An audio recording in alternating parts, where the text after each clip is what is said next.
Welcome to the Man Cave Podcast with Dan Casper.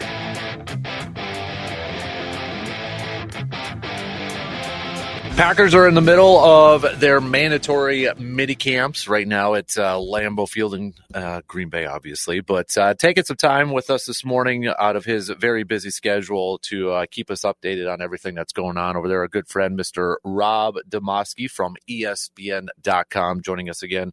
First of all, Rob, I know football season and that, but you got to be getting excited maybe for a little UW-Eau Claire basketball coming up here in the winter too. So my son who's going to Eau Claire is actually in Eau Claire right now. All right. With some of the guys working on Coach Malvik's basketball camps this week. I'm excited for this Blue Gold season. A lot of really talented, including your son, a lot of talented kids coming over this year, it sounds like. Yeah, it should be a lot of fun. I'm looking forward to getting over there as much as possible. You know, it's funny, Dan, you said off the top, like the mini camp, of course, is in Green Bay. Well, there was a mini camp way back when that was not in Green Bay. So it's probably good that you clarified that. That's true. Way back in the mid-'90s, before the Hudson Center was, or while the Hudson Center was being built, I think they had a mini camp in Arizona. Oh, man. I think, it was a free trip to Arizona for a lot of us in March. I think that was the March or April mini camp. The off-season programs changed so much. It used to be, when I first started covering the team, it used to be they had a rookie mini camp, an optional mini camp, and a mandatory mini camp, and that was it. Three weekends in the off season, and that was the entire off season program. Man, it is weird to think back of all these years, how much has changed, with the collective bargaining agreements, stuff that affects that and that. But even thinking back to, if you go to the Lombardi days, 2-a-days and 3-a-days, it seems like are just gone to history now. What's funny is yesterday the NFLPA had a couple of representatives that practice. I think it's just routine. They go around from mini camp or, off-season program to off-season program or mini camp to mini camp. And they basically watch to make sure that these aren't contact practices. And Matt LaFleur made a point. He came over to the sidelines for where the media was. And he was saying this to us, but I think he was saying it just loud enough that the NFLPA people could hear. And he was like, well, you guys learned a lot from this practice. Not much real football going on here. You can't really play. And he said it kind of like, you can't really play football anymore. He was saying it to us, but he wasn't saying it to us, if that makes sense. A little tongue in cheek from Coach. Yeah. That's so awesome.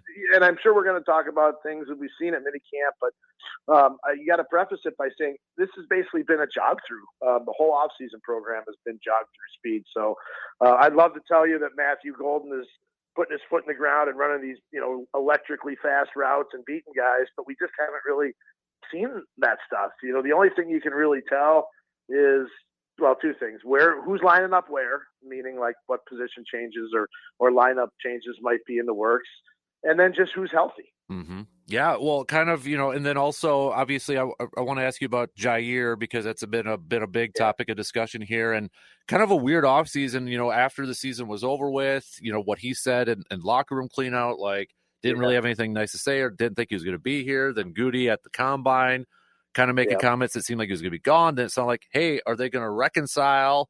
But now he's gone. So, kind of a weird, how did we get to this point, Rob? Yeah, very weird. I think this was almost always going to be the end game. He was not going to be playing for the Green Bay Packers. After the season, and I reported this sometime back in, I can't remember, it was February or early March, that the Packers had just grown frustrated and were ready to move on because they just didn't know from week to week when he was going to play, and you can't operate that way. You can't have a guy practicing all week thinking he's part of your game plan, and then by the end of the week is not practicing.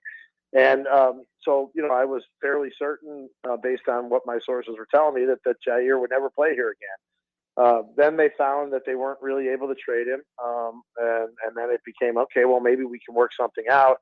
And I don't know the specifics of the contract that they ultimately offered him, but I'm assuming it was very, very a big pay cut, or at least a big pay cut with, the possibility of earning stuff back. But either way, Jaire didn't want to do that, and here we are.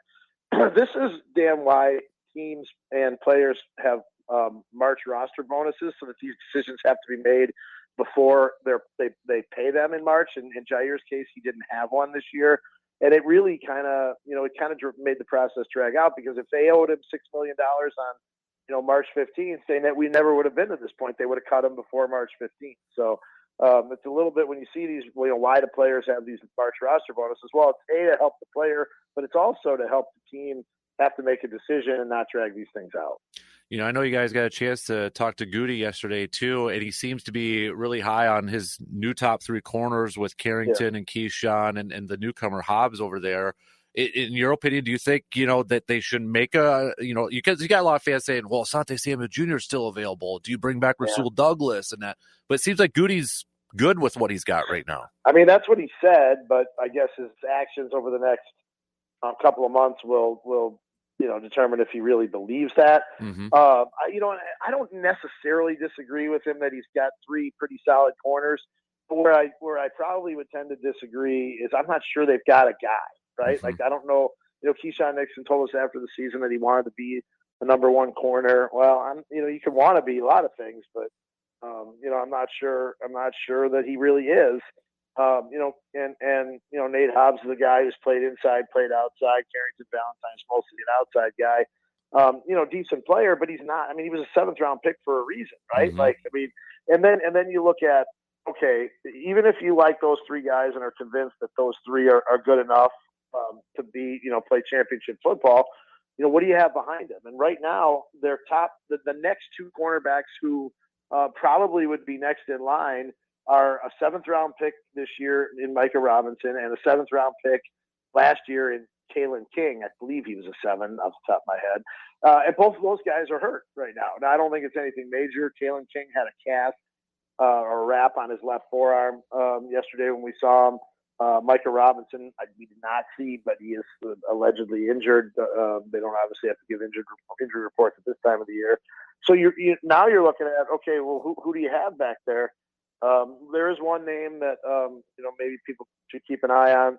He's probably an unknown name, but he has played a little bit in the league. Gregory Jr. is his name, and I believe he actually is a junior, so it's Gregory Jr. Jr. Oh boy, where's number 38? Has been getting a lot of run with the 1s and 2s in minicamp. He's been in the league a little bit. I want to say he was a 6th round pick of the Jaguars a couple of years ago. And so he's a guy that's gotten some, maybe nobody's heard of, has got some time and might factor into this. But my point in that is that, it's not like they've got a deep stable of corners that if something happens to one of those top three, and look, something's probably going to happen to one of those top three, right? It's a position that seems like it's a pretty high injury rate. So I think there's definitely concern there. And I know a big one that, from watching your guys is reporting in that Bo Melton was getting some reps over there too. And I think some fans were probably taking really serious, like, are they really going to have him play at corner? But is it part of it just because you look at the wide receiver depth now too, after drafting 2 wide receivers, that they're trying to find maybe some versatility with Bo Melton? Yeah. No, I think that's a good point, Dan. Look, I cannot think of a single player in my time covering the Packers who's made a position change and it's worked out.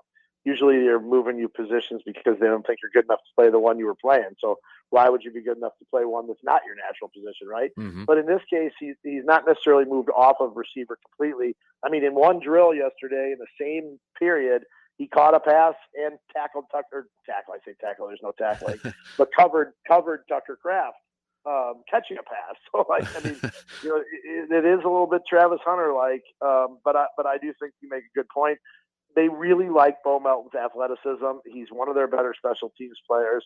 I think they would love to keep him, but if he's only a receiver, then that's probably tough. I cannot imagine, that he's going to play cornerback in a game, but maybe. He's got cornerback in his blood.